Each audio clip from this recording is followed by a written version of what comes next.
আগামীকাল ফরচুন বরিশাল মাঠে নামছে সিলেট স্ট্রাইকার্সের বিপক্ষে। এই ম্যাচে দেখা যাক তামিম ইকবালের দল জিততে পারে কি না। এই ম্যাচেই তো অনেকটা পরীক্ষা হয়ে যাবে। তবে প্রতিদিনের মতো কালকে ওপেনিংয়ে থাকবে তামিম ইকবাল এবং নাজমুল হোসেন শান্ত। ওয়ান ডাউনে দেখা যেতে পারে ডেভিড মিলারকে, তারপরে তৌহিদ হৃদয়, মাহমুদুল্লাহ, মুশফিকুর রহিম। তারপরেই নামতে পারে দুনিয়ার অন্যতম সেরা অলরাউন্ডার মোহাম্মদ নবী। দেখা যাক, টিম কম্বিনেশনের কারণে হয়তো শান্ত কালকে নাও থাকতে পারে। এটাই এখন দেখার পালা।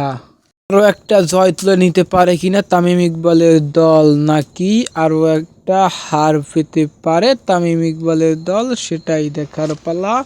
সেটা দেখতে চোখ রাখুন টি স্পোর্টসের পর্দায়।